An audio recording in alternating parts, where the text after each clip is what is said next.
السلام علیکم ورحمۃ اللہ وبرکاتہ۔ الحمد للہ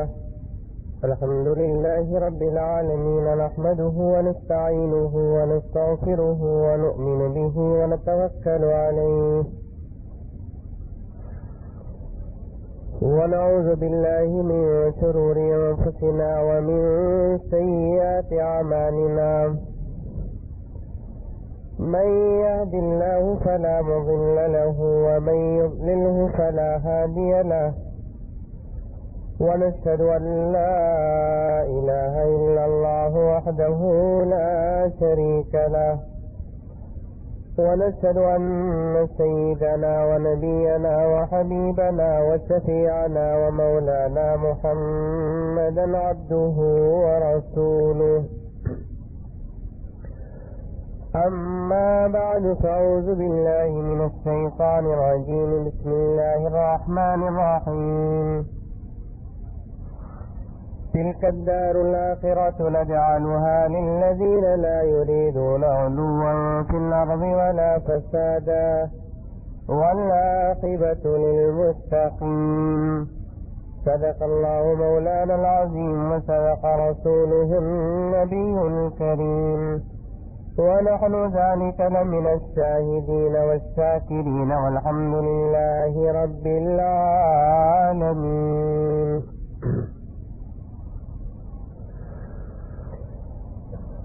معزز سامعین کرام، بزرگان دین، نوجوانان ملت،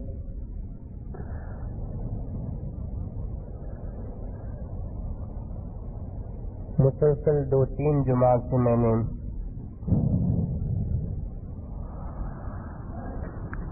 مال کی حقیقت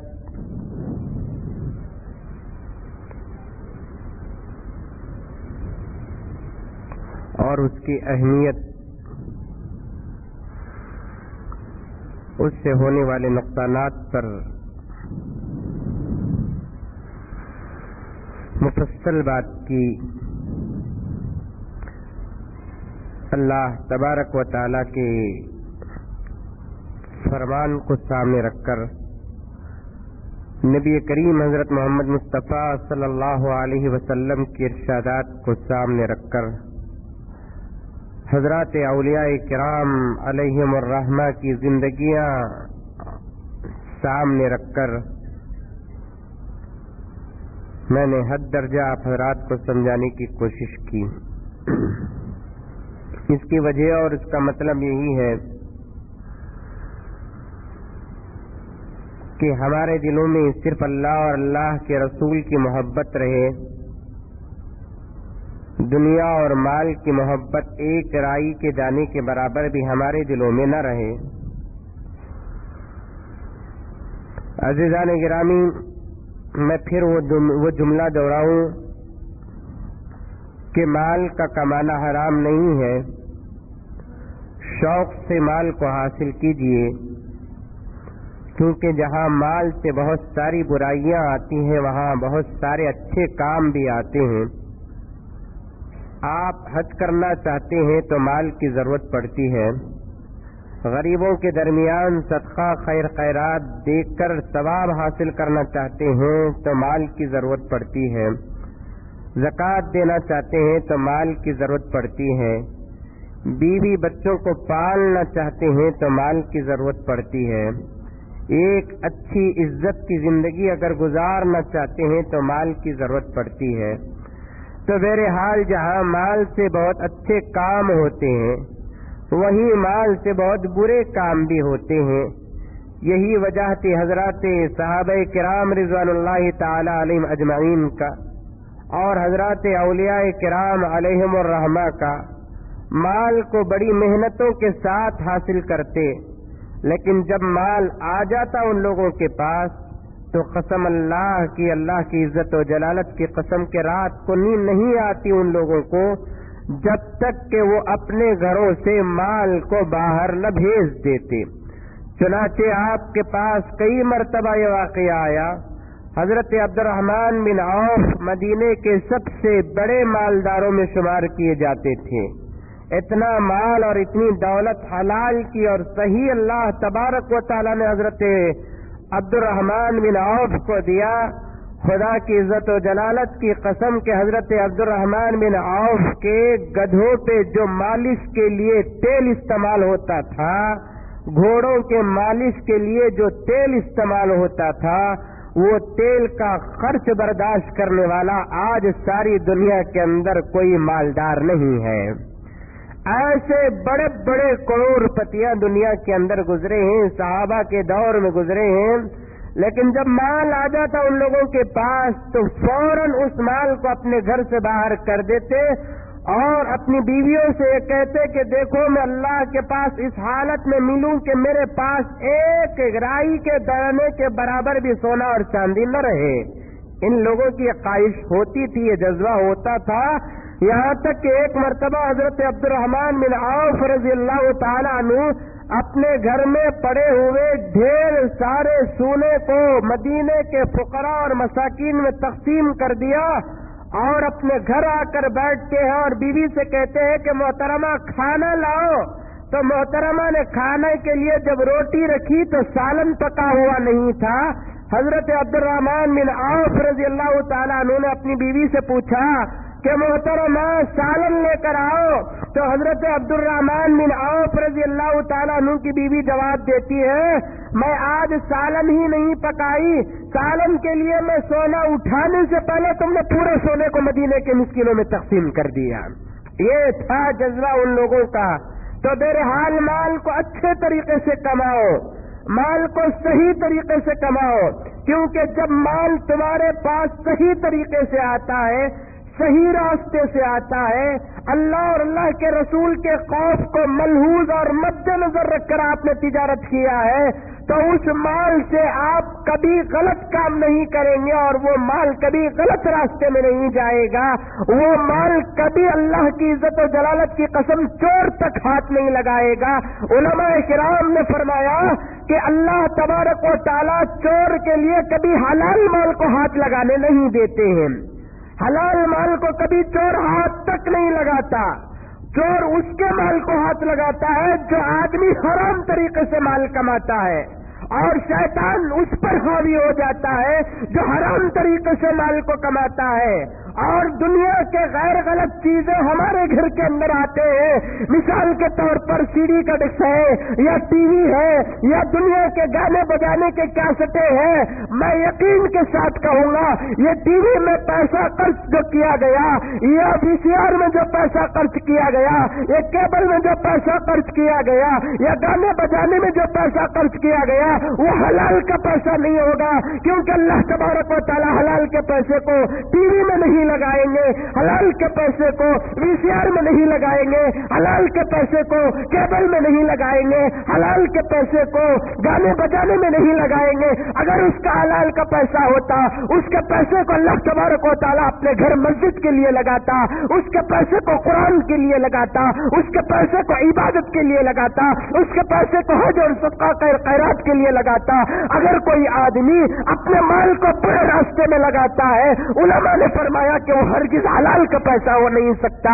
عزیزوں، جس کے گھر میں ٹی وی ہے، جس کے گھر میں کیبل ہے، جس کے گھر میں گانے کی کیسٹ ہے، ذرا سوچ لے کہ یہ پیسہ میں نے کہاں کمایا؟ اگر میں حلال سے کما کر ہوں تو یہ ٹی وی کی شکل میں کیوں آ گیا؟ یہ حلال سے کمایا ہوں تو وی سی آر کی شکل میں کیوں آیا؟ حلال سے کمایا ہوں گانے بنانے کی کیسٹوں کی شکل سے کیوں آیا؟ حلال سے کمایا ہوں لپسٹک کی شکل میں کیوں آیا؟